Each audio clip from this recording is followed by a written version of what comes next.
Hey there, I'm Lainey Lipsky, parenting coach and master teacher. Parenting is hard. I totally get it, and I'm here to make it easier for you. Especially if you had a tough childhood or you've got a tough child now, I've got your back. So take a deep breath, relax, and check out this clip from my coaching group this week. And remember to hit like and subscribe if you like my vibe. Let's get started.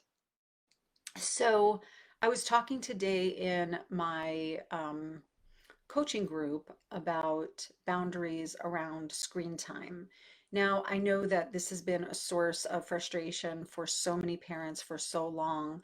And then COVID went ahead and, didn't do us any favors by making everything essential be online as well. School, socializing, entertainment, leisure, communication, seeing family members who live far away, having gatherings, through Zoom, all of that stuff.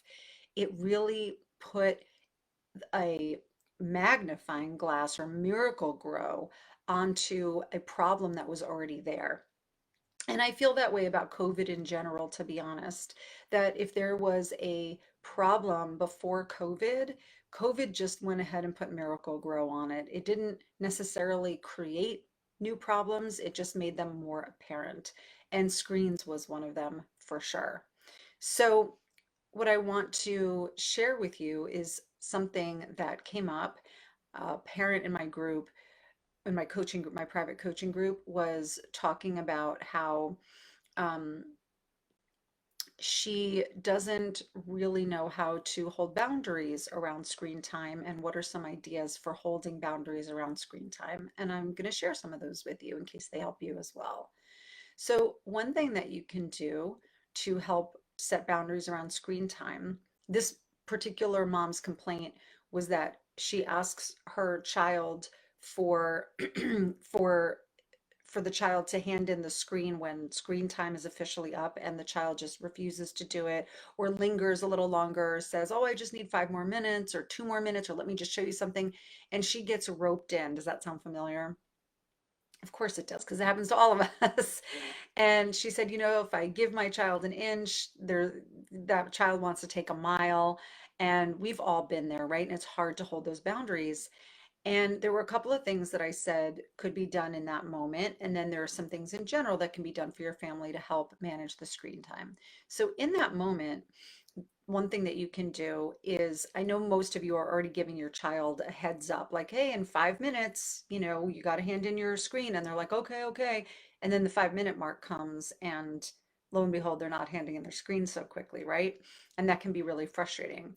So if you find yourself nagging and repeating yourself all the time, one thing that I do recommend is finding the settings on your child's particular device and making that screen turn off or go gray or black out or however it works, or turn off at that particular time. Now, I think almost every device at this point has some sort of parental control on it. I really recommend that you get familiar with those parental controls, or if you're not the tech person in your family, have somebody who is the tech person in your family figure that out and outsource that, and or bring it into the store. Like if you've got some Apple device and you don't know how to work it, or any kind of device for that matter, bring it to the store and say, listen, this is what I want to achieve. Can you please help me set this thing up? So it removes you as the bad guy every time trying to get that device away from your child or turning it off manually. See if you can get it to turn off automatically. It's kind of like when your kids were really little, if you ever did this, if you ever had one of those sand timers set up so that they knew how much time was left in whatever activity they were doing and really into, whether it was Legos or taking a bath or um, reading, whatever they were doing, or listening to something, whatever they were doing. If you had a sand timer to mark that when time was up, or if you set a timer in some way, time was up, it takes the pressure off of you, the parent, for being the bad guy, right? It's like, it's not up to me. It's what we decided ahead of time, and this is just the time. And then you're just kind of the messenger, right? Or you're the message itself, I suppose.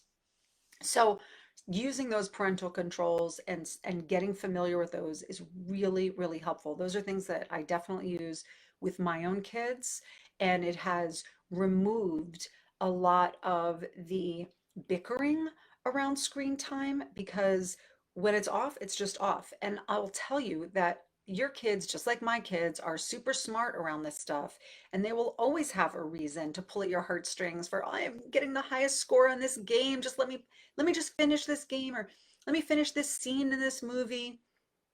If you are okay being flexible with it and your kid doesn't then take advantage of it, and you're not feeling resentful, cool, then be flexible about it and continue in that way. But I'm talking to people who are really having a hard time with this particular issue because they're not feeling good about it.